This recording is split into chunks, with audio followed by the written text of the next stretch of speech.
Şöyle çıkabilirsiniz.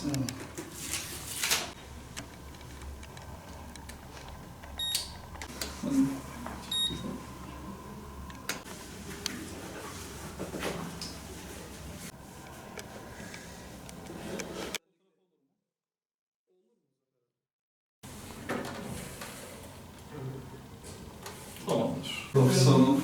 Bugünkü ölçümlerinizde gerçekten çok güzel başarılar gösterdik. Tekrardan tebrik ediyorum. Size teşekkür ederiz. Allah razı olsun. Sizden de Allah razı olsun. Halil Bey, bir önceki değerlerimize baktığımızda 77 kilo 400 gram olan kilo miktarımız şu an 74,9'a kadar düştü. Evet, Çok güzel. Tekrardan Evet. tebrik ederim.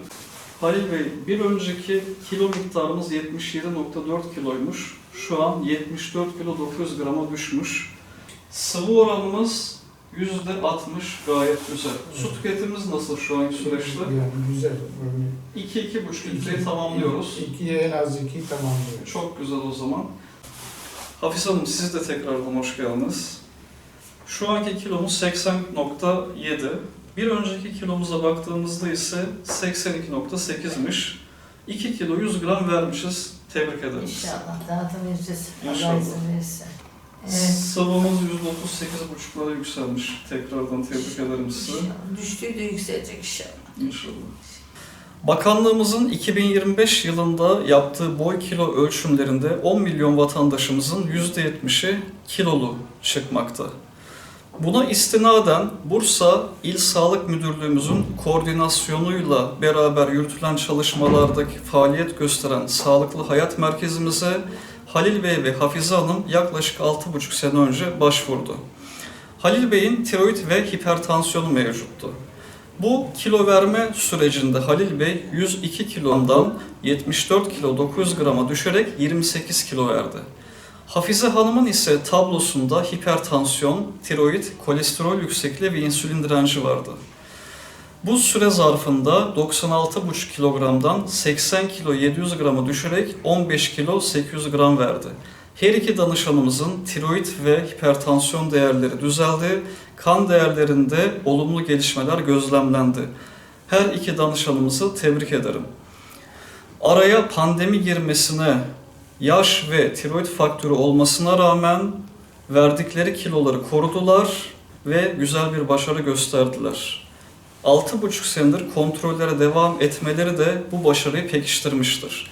Kendilerine tekrardan teşekkür ediyorum. Tüm vatandaşlarımızı, kilo vermek isteyen tüm vatandaşlarımızı Türkiye'deki Sağlık Bakanlığımıza bağlı Sağlıklı Hayat Merkezlerine bekliyoruz. İnanıyoruz ki siz de başaracaksınız.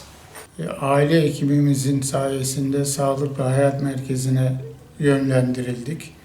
Sağlıklı Hayat Merkezi'nde Umur Bey doktorumuza müracaatımızda bize çok yardımcı oldu. 6,5 yıldır devam ediyoruz. Sıkıntı yaşamaya başlamıştım. Merdiven çıkamıyordum, yürüyemiyordum. Yani bir tarafa gitmeye kalksam sürekli araçla gidip gelmeye çalışıyordum. Ama doktorumuzun bize ve önerdiği diyeti uygulayarak her ay 2-2,5-3 kilo vererek şu anda 75 kilo civarına düşmüş durumdayım. Yürüyüşlerim, hareketlerim rahatladı. Yani arabaya binesim gelmiyor. Her tarafa yürüyerek gidip marketlere bakıyorum, parkları geziyorum, yürüyüş yapıyorum. Günlük mesafe 10.000 adım civarında yürüyorum. Şu anki kilomla 50 yıl önceki öğrencilik yıllarımın hatırlıyorum. Sanki o yılları tekrar yaşıyorum. Öğrencilik yıllarımdaki kilomla şu andaki kilom aynı seviyeye geldi. Hareketlerim o yaşlara döndü. Rahatladım. Doktorumuzun önerileri bize çok fayda verdi. Biz onun programına uyduk. Bu başarıyı elde ettik. Diğer vatandaşlarımızın da bu seviyeye gelmeleri için doktorlarına müracaat edip bizim gibi devamlı doktorun kontrolüne altına girmelerini tavsiye ederiz. Sağlıklı Yaşam Merkezi'ne aile doktorumuzun tavsiyesiyle geldim. İlk önce kendime randevu aldım. Sonra dedim benim beyim de kiloluydu. Ben 96,5'la geldim. Öylelikle kendim alırken beyime de aldım. Ben dedim tek yapmakla olmaz, 2 kişiyle olmak başka.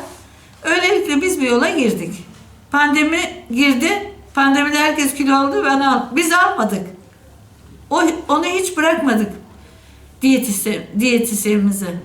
Devamlı geldik. Ayaklarım ağrıyordu, yürümemde, torunumun arkasından koşmakta, yemek yaparken, daha çabuk hareket etmekte. Yaşın verdiği zorluklarla da iyi geldi bize zayıflamak.